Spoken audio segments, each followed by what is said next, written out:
the Chicago Bears get positive news in regards to Justin Fields' injury that we're going to talk about today. Plus, we're going to talk about some of the keys for the Chicago Bears in their game against the Raiders, and we're going to dive into the mailbag. All that and more right after this. You are now tuned in to Chicago Bears Central, your number one place for all Chicago Bears news and content. What's going on, Bears fans? Welcome to another episode of Chicago Bears Central, your number one spot for everything Chicago Bears related. I'm the host, Sir Hayes, but more importantly, you guys can follow the channel at Chi Bears Central on every social media platform we happen to be on. With that being said, let's go ahead and get into the content for today. And so the initial update that we have is from Ian Rappaport, who reports this. For Justin, no surgery is coming. The key to when he can get back on the field is when he's able to grip the football, monetarily important for a quarterback. So, there had been some concern whether Justin Fields was going to need surgery. The last time Matt Eberflus was asked about it, he simply just said they have not ruled out surgery yet. And had Justin Fields ended up getting surgery on that injured thumb, it would have all but shut down his season theoretically. So the fact that he is going to be able to avoid surgery, it really, determines on when he can get back on the field. I look at it as this: even if there is ligament damage to that thumb, it can heal on its own, right? So if there's no tear in the ligament, it's just kind of damaged, bruised, whatever, it can heal on its own. Sometimes it takes some time. Now, he can theoretically grip the football before it's all fully healed, but the comfort level, the way in which he's able to throw the football, all that stuff matters in regards to if he's going to get on the field and what time frame he's going to get on the field. But until then, the Chicago Bears have to roll with Tyson Bagent, and we're going to get to take a look at what that young undrafted rookie quarterback looks like inside the Chicago Bears offense. And so when you look at the game coming up this Sunday against the Las Vegas Raiders, one of the things important is how Tyson Bagent runs that offense and if we can limit the turnovers as an offense as well. And no matter what and how high you are on Justin Fields or not, we do suffer from turnovers as a team. Not that they're all on Justin Fields. Sometimes it's on other people and things like that. But Tyson Bagent coming in and running this offense effectively, right? And we'll see how open that playbook ends up being for Bagent with offensive coordinator Lou Getsy. But his ability to really run that offense is going to be a key thing to watch in this game for the Chicago Bears and how successful we're going to be, right? How involved are DJ Moore and Darnell Mooney in the game as well, right? Tyson Bagent, who targeted Tyler Scott a little bit more. And while I wouldn't be surprised if we see Tyler Scott still targeted a lot and his targets go up, Tyson Bagent has to find that chemistry with DJ Moore. And Darnell Mooney's had a really just the season hasn't really been big for him.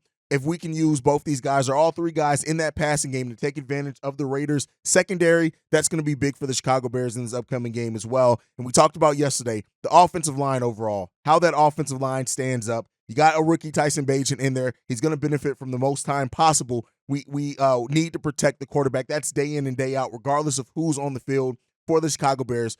Protecting the quarterback is a big part of what the Chicago Bears have to do, especially when you look at a player like Max Crosby being on that defensive line for the Las Vegas Raiders and potentially matched up against rookie Darnell Wright. Is it going to be a long night for Darnell Wright? We'll end up seeing when it comes to that. And then when you look at the defensive side of the ball, two key things for the Chicago Bears on the defensive side of the ball. How do we stop the rushing game? You cannot allow Josh Jacobs to go off on you. We know Jimmy G is going to be out, and dude, I would not be surprised if they really look at relying heavily on their running game. But listen, you can't allow that to come in. When you look at Jacobs, though, athletic, he can come in there, he can do some things. So we got to keep him in check as best as we can. So we'll end up seeing what that comes to.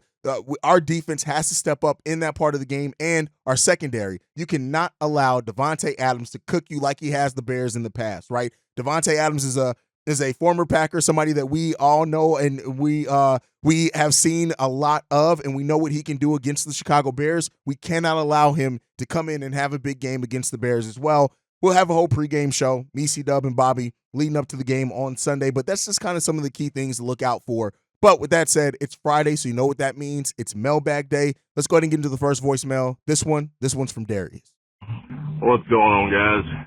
Darius from Dallas here. I'm a little less drunk today, so I figured I'd call in and talk about the main complaint that I've had about this team for, hell, I don't know, at least the past 4 years, it seems like. I don't understand why every fucking time, year in and year out, every quarterback knows they can get the quick slant over the middle or the post over the middle on us all the fucking time. And I just don't understand what it is, because it seems like an easy fix. It seems like you could just have your cornerbacks play inside leverage, or maybe have that strong safety step up in the box a little bit. I don't know what it is, dude, but we don't get beat deep a whole lot. But goddamn, on 3rd and 10, 3rd and 8, that fucking over the middle is going to be open every time, and it's been like that for like the past 4 to 5 years. So I don't know if is it scheme? Is it, like, what the fuck? I thought we got Tremaine Edmonds. He's a big 6'5" middle linebacker. He's supposed to help with that. He ain't doing shit. So you tell me, guys, is it, how can we stop that quick slant over the middle? Because Aaron Rodgers has been eating at that shit for years. Literally every quarterback that plays us. I'm sitting there on 3rd down, and I'm hollering at the TV. It's going to be a quick slant over the middle. Be ready for it. And every fucking time that's the case. So I don't understand, man. Y'all, maybe y'all got better football minds than me. What is it, dude? Is it scheme?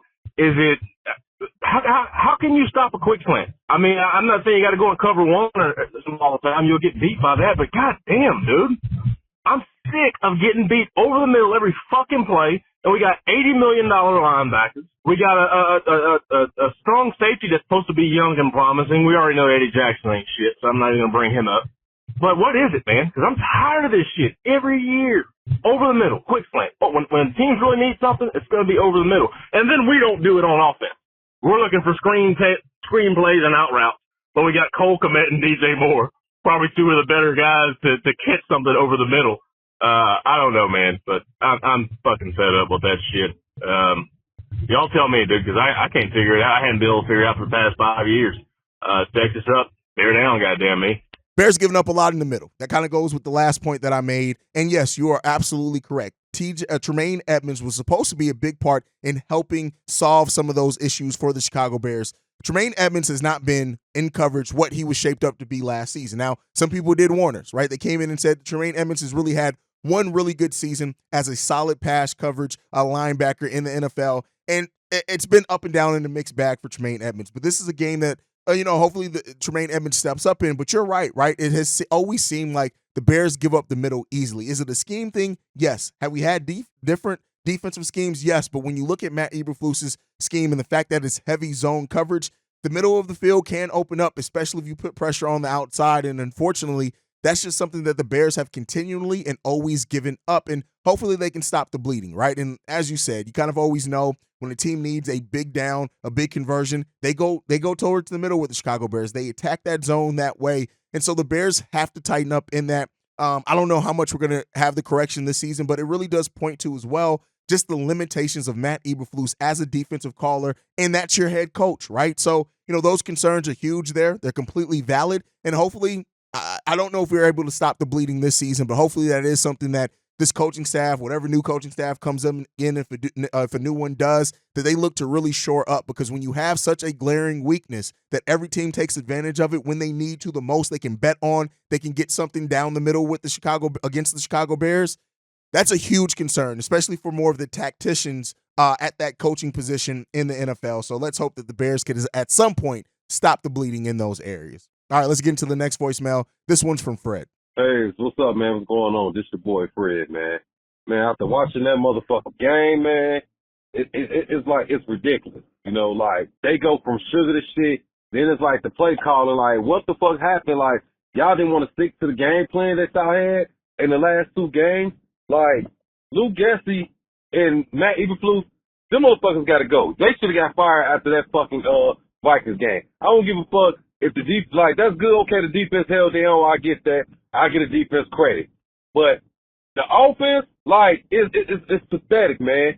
And the way this motherfucking Cody Whitehair kept snapping that ball to Justin Fields, like, it's time for us to get another center. Or put old boy in that we traded for from the Dolphins. I don't see why the fuck we don't have him started anyway. We gave up a pick. Make it make sense. Because Cody Whitehair and Lucas Patrick, them bum-ass motherfuckers got to go. The coaches, they weak ass got to go. Luke Gessie, why would you sit here and go back to running shotgun and all this shit instead of have your quarterback under center and running play action and shit for him? Like, we could have took advantage of that shit. Like, seriously. We didn't take advantage of that game at all, man. Like, these motherfucking coaches got to go. And I don't know why the Bears, they keep signing ex-Packer coaches and ex-Packer players. Did they forget when we had Josh Sitton? He didn't do shit but stay hurt. And look what we got. Lucas Patrick ain't do shit but just stay hurt, stealing money from us. Like, it makes it hard to believe and watch the Bears, man. Because it's sad, the fan base that we have here, that all Chicago teams, and the fans got that we have to endure and go through this shit. Like, this shit got to get together, dog. Like, Ryan Poles, you know, you spent money, you know what I'm saying, like you said on the show yesterday, Sunday, like you said, man, you spent money, you got the players, but what is the problem? It ain't the players, it's the coaches. Well, it might be a few players, but it's some fucking coaches, man. Them coaches are some mediocre, bum-ass, trash coaches, man. That shit you had, no way, no chance in hell they should have been on this coaching staff. But I don't think that was Ryan Poles doing. I think that was Ted Phillips. That was his way of sticking it to the Bears one more time to say we were talking about getting rid of him or whatever, though. But I'm just like, man, I feel so bad for Justin Fields and DJ Moore that they got to go through this shit and they got to, put up with this shit. Because it ain't right, it ain't fair to them. And Fields is a good fucking quarterback. Soon they put Tyson Bagent in. He ain't do shit but fucking turn the ball over as well while they was calling for their great white hope like he's the next Tom Brady. They just stopped with all this Brady comparison because he wasn't drafted. Like, miss me with that bullshit. It's very rare that you'll find an undrafted Tom Brady. But let me know what you think, man. Chicago up, bear down. Listen, there's not going to be many more people that fill you on the fact that it's time for the coaching staff to go than me or us here at Chicago Bears Central. We said it. Bobby said it. It was a fireable offense, the performance we had against the Vikings. It was fireable then. When you look at the pathetic, you said it, the pathetic offense, it is what it is. We run such a stagnant offense that it's honestly ridiculous. It's honestly ridiculous how stagnant our offense can be consistently, and that's something that the Bears definitely have to find a way to tighten up. And if they don't, we're going to continue to give up the same crap that we've been giving up in the middle. It's not going to change if the Bears don't look to make it change, right? And that's not something that, like I've said before, we have not forced anybody to adjust to anything that we've done all season long. We just have not done it. And because of that, it's going to continue to happen. It's just going to continue to happen. And so the Bears got to figure out a way to tighten some stuff up. But I would say new coaching staff, we got to get a new coaching staff. Pathetic offensive play calling, predictable offensive play calling. Even when you are getting something going, you can't rely on this team to consistently do anything or make adjustments. And that, my friends, is a failure of the coaching staff and of the Chicago Bears overall. We got to tighten those things up. Will we? Let's hope that we can. I mean, I have my doubts, I have my concerns, but ultimately I will say this. I don't see this version of the coaching staff getting it correct. I would love to be wrong so we don't have to switch coaching staffs again, but at the end of the day, Ryan Poles has to go out, and this time when you get your coach, you have to make sure you're getting the right guy for not only now, but where you see the team going and how you want and plan to build that team. So, we'll see what ends up happening with that one. All right, let's get into the next voicemail. This one's from Brandon. What's going on, fellas? This is Brandon in Minnesota, man. Hey, I just got through watching the injury update on field, man. Steve-O, you funny, bro, on everything. But I feel you 100%. How can we be Bears fans for all these years, man? We can't get no satisfaction from our team, right? Like absolutely nothing. But I wanted to run back or something by y'all, man, because everybody is giving up on Justin Fields, man. So it looks like we're going to have at least 2 top 5 picks, despite anything, right? What y'all think about, man, actually really still keeping Justin Fields as our quarterback? Because we still have not been able to see a true evaluation. The coaches suck as well as the offensive line sucking. So I don't think we've seen a true evaluation of Justin Fields and what he can actually do. We've seen some glimpses and everything like that, man. But I'm thinking that if we can get a competent coaching staff, and we get a decent offensive line, man, that we can still keep Justin Fields at least to the point of, because it looks like we might, if we get the number 1 pick from Carolina this year, and we trade that, we might have us another first-round pick again next year. So do y'all think, man, that we give Justin Fields that starting job again, 2024, trade that number 1 overall pick, and the first couple of picks, hopefully we can stay within the top 5 and trading that pick or whatever, and we get Marvin Harrison Jr. and the best defensive end that's out there. Sometimes second round, whatever pick we got in the second round, in second and third round, we look for the best center and another offensive lineman to try to solidify that offensive lineman. What y'all think about that? I just want y'all thoughts, man. You guys are awesome. You know what I'm saying? I love the show. Chi-Town Central is always every week. You know what I'm saying? Because y'all keep it a buck. But I see the frustration in y'all face because I'm frustrated as hell myself, bro. So anyways, man, just wanted to get y'all thoughts on that plan actually keeping Justin Fields for one more year. I don't even think it's going to be his fifth-year option yet. So we trade that number one overall pick, try to get Marvin Harrison Jr. and the best defensive end out there. We keep him, and if he don't do well after that, we get us another first-round pick for trading the one we get, for this year. And then we try to get a quarterback after that if Justin Fields don't pan out. What y'all think about that, man? Love the show again. Shot town up, sit down. Listen, fans giving up on Justin Fields as a quarterback. Listen, it is what it is. When you have a franchise that the sticking point always with this franchise has been the quarterback position, you're going to get a lot of people who are down on the quarterback position for the Chicago Bears. That just is what it is. Not that I always necessarily agree with it, but I do understand it. And so, listen, I do think that Justin Fields will be kept on as a quarterback. I think that if the Bears do luck in to the number one overall pick, they may just take Marvin Harrison Jr. outright, depending on where that second pick goes, and then trade the other pick, or make some maneuvers, right? I do think that Ryan Poles is going to look at what he can get back overall. There's been some rumors that he's not as high on Caleb Williams or some of the other quarterbacks in this draft. So, it really depends on which way they're going to go. I do think Justin Fields will be kept on. I think we're going to change some things around Justin Fields, coaching staff, things like that. Spend more money this offseason on bringing in some really solid pieces on that offensive line to tighten up some things. That's where I see the Bears going, but doesn't necessarily mean that I can't see them going a different way either. But let me know what you guys think on all that down below. All right, let's get into this next voicemail. This one's from Jay Capone. Yeah, what's up, y'all? Hey, this is a Wednesday, and I know that Mailbag Friday is on Friday, but I have to just say this, man. I am sick and tired of everybody talking about, oh, yeah, this is Justin Fields' last game as a Bear. Come on now, my God, man, y'all really gonna, turn on the man like that? Come on now, the man showed y'all, what he can do with oranges, and he turned that motherfucker shit into lemonade. Come on now. And then look, you look at Jalen Hurts, you look at Justin Herbert, you look at Josh Allen. Come on now, they got a line. They have a left tackle and a right tackle. Now come on now, Braxton Jones is serviceable, but he's not a caliber, all pro caliber left tackle. Come on now. And then look, you see that we got money out the ass coming in next year. Look, you start from the trenches, you build from the trenches. That's your foundation. We already know what we got in Justin Fields. Y'all really gonna bring in a new quarterback? Y'all gonna have to reteach, remold, simplify extra offenses? Come on now, and then y'all really want Caleb Williams, who already said that he don't want to go to the Bears, basically, and I don't blame him, because the Bears is a trash organization right now, and it's really pissing me off. But man, keep Justin Fields, man. He done showed y'all what he can do. Y'all play to his strengths versus the Washington Commanders and the Denver Broncos, and then y'all want to revert back to the early stages in the season. Come on now. They hanging that man out to dry, man. And I'm going to tell you like this. If they let go of Justin Fields, I hope he kick the Bears' ass up and down the fucking field. But, seriously, man, and I said this before, 2018, I said to myself, man, this boy got some skills. He needs to be on the Bears. And look and behold, he went to this trash-ass organization who is showing backdoor-like activity. Come on now. And then all I'm saying is bring in a new OC, play to his strengths, and watch this boy take us to the promised land, man.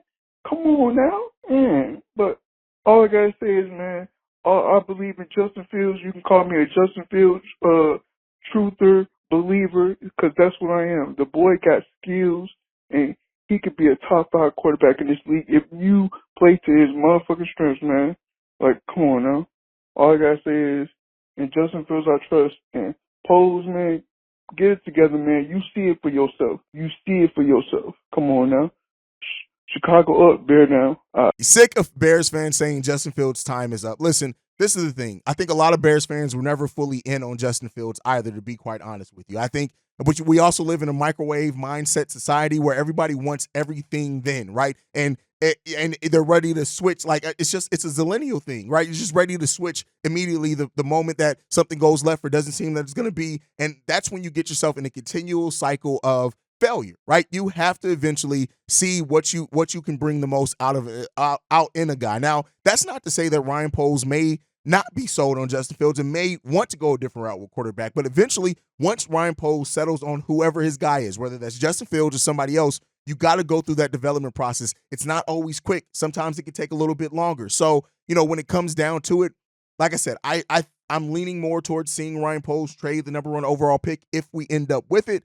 And fans, when it comes down to it, fans are going to continue being unhappy until the Bears are winning. That just is what it is. That's what Chicago's built on. And so until the Bears are consistently winning things, you're always going to get fans that are kind of in and out on the team. That's just the way the cookie crumbles, unfortunately. You don't have to agree with it, but again, kind of understand just the mindset that goes into things like that. Fans, until somebody's proven, once the Bears are winning, right? If the Bears are winning, even if Justin Fields is a flawed quarterback, but we're winning games and we look solid at times, Bears fans, you're going to see that quiet down a little bit. Bears fans just want to win. We've been going through this shit for damn near a decade and longer for a lot of Bears fans. When you talk about if they just look at it, if you're winning a Super Bowl or not, at the end of the day, it's going to take some time, one way or another. And I just hope that the Bears fans that call for Justin Fields to be realized, that means that you are restarting the clock on success. You're probably not going to get it right away. But you guys can let me know what you guys think on that down below, as always, in the comment section. Last voicemail for today. This one's from Travis. What up, Hayes? This your guy, Travis, man. I was calling in because I had this thought. I wanted to see what was your take on it. So I understand everybody wants Caleb Williams. I understand people want Marvin Harrison Jr. and the defensive end Curse, I think that's his name. But what if we go the Detroit route or the Eagles or the KC route, where they built their line and stuff before they got their quarterback, and that way, before they got their quarterback, like we got Justin for 2 more years. What if we take our 2 top picks that we got, trade them back to get more picks, and allow ourselves to get 2 more extra first rounds for the next year, and go out and draft the offensive lineman from Notre Dame and all the way for Leaky, I forgot his name, but the kid from Penn State. That way we shore up our line. We got Justin Fields for 2 more years, and if he don't work out for them 2 more years, then we could move ourselves on and go get a quarterback, or we'll be able to have a veteran quarterback that's a free agent in 2 more years be willing to come in, because we'll have a good offensive line with them 2 kids that we drafted, standout first rounders, with Tevin Jenkins and Darnell Wright and whoever else we get to cheer up our offensive line. What if we start building from outside? What if we start building everything around the quarterback first to make our offense more appealing for whatever quarterback coming into the draft, or whatever top free agency quarterback that's out there, to be willing to come to Chicago and come play with us? Because how I look at it is, if we get everything else around and shored up, as far as the offensive line, running back, and receivers, there's going to be a lot of good receivers out there next year that we can either trade for or we can sign in free agency, that we won't put that much pressure on the quarterback. We won't put that much pressure on a rookie quarterback or a quarterback that's coming in as a free agency, like how Philly did with Jalen Hurts, or like how San Francisco doing with Brock Purdy. You allow a rookie quarterback to come in and just he ain't got to make all these play all up top. He can just be a rookie and manage the game until he develops. Or we'll have a free agency come in and he can just come in and play, gel with the players, and he ain't got to overplay. He can just come in and fall into place and play.